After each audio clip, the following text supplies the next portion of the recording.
for being in favour of our local plan. I certainly have had some threatening pressure from my ward, from pressure groups, like some of the other councillors have probably had in their wards. Also, I've had some residents who have said to me they understand that the country has a shortage of housing stock and children are living longer at home because they have not enough, because there are not enough affordable houses for them to move into. So what are the concerns that some of our residents have about the borough local plan? It's quite simple, first of all, that we've been doing the borough local plan for at least 7 to 10 years, which is a terrific amount of time to be doing something like this, and it's taken a lot of our officers' time. The borough local plan started in 2012, seriously, and since 2014 we have consulted and involved residents, statutory bodies like Natural England, neighbourhood authorities under a duty to cooperate. Officers have also attended parish meetings in the south, in my case, and met neighbourhood groups. And we also have pop-in sessions as part of the regulation 18. That is quite a lot of consultation. The second is the concerns of the concerns of the green belt. We have only released 1.5% of our 83% green belt. There could have been a full green belt boundary review, which could have caused more green belt to have been released. This would not have been an appropriate strategy. We want to protect our green belt from inappropriate development. Third is transport model. The new transport model for 2017 has recently been completed and is helpful both with our highways infrastructure and also with our infrastructure delivery plan. We now have such an updated plan that the transport model helps us with identifying major pinch points on our roads. And fourth is infrastructure. This is an important point and very difficult to analyse until applications come forward to a planning panel. Each large development application will be addressed by our planning panel, and they will be looking at the infrastructure of that development for things such as expanding of schools, doctor surgeries, improving roads, more open green space and better facilities.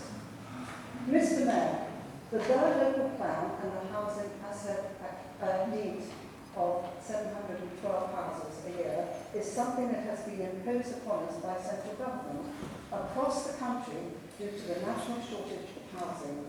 We want to implement this across the whole of the borough, taking charge of the process. However, if we do not comply with this assessment need of 712 houses if we do it with this assessment need of 712 houses, the Department of Communities and Local Government will come in and rewrite the plan. I want to make sure my residents in Sunnydale that my residents in Sunnydale will get a secure and proper, stable, managed local plan.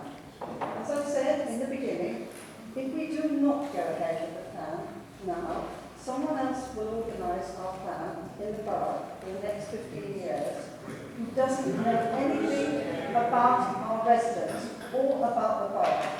We are very lucky to live here.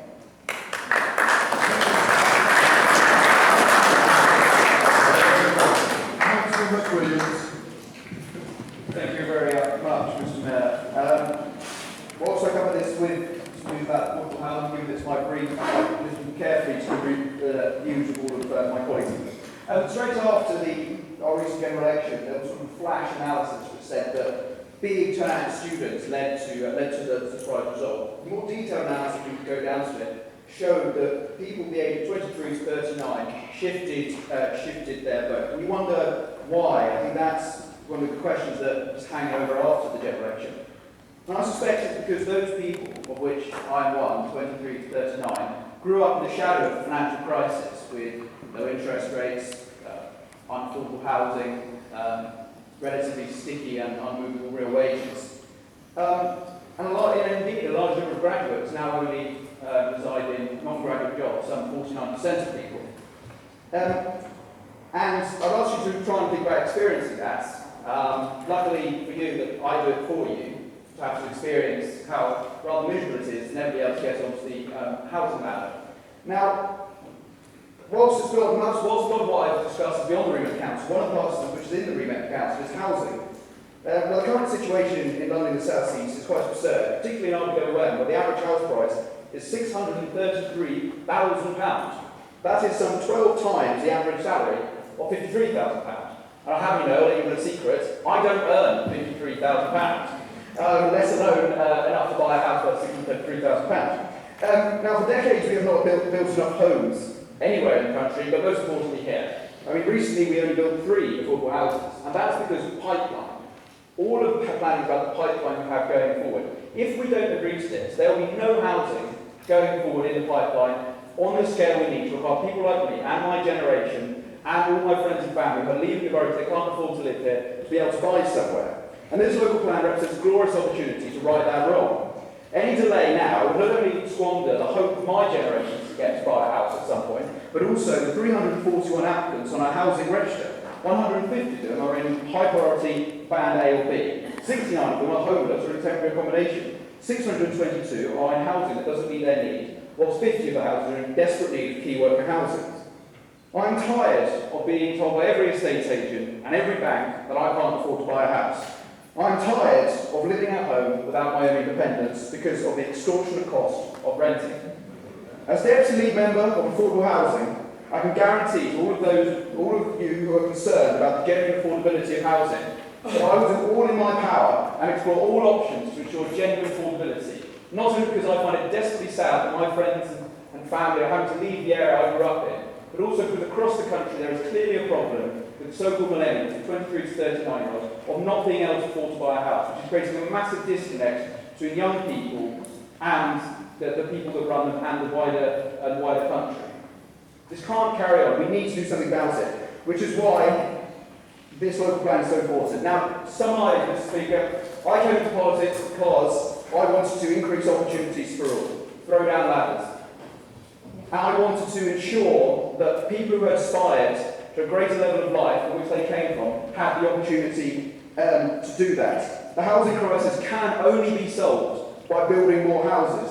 By building more houses, that's the only way you're going to get people like me, my friends, my family, and my entire generation to be able to afford a house and become part of the property owner democracy we all want people to be part of. If we don't vote this through, we delay. How long do we delay for? 6 months, 9 months, 10 months? Before you know it, that's another 10 months. I have to stay at home. All my friends and family have to move out of the area. And we're losing lots of young people in this area, providing community and providing valuable community resource with their skills directly from university and their creativity. I've seen it happen where friends had to move out of Bracknell Park. Thank you very much, Mr. Mayor. I will not allow that to happen to Deputy Lead Member for Affordable Housing. It's not fair that my generation faces such enormous housing costs when it is a result of things that are completely out of our control, when previous generations did not have to face such high costs. I absolutely believe that this local plan, although I'm willing to listen to other comments from my colleagues, is the best way we can possibly provide affordable housing. Not only does it provide hope for the future for people my age, my generation, but it also provides a great amount of life-changing potential to millions and thousands of people within this great borough. Thank you very much, Madam Mayor.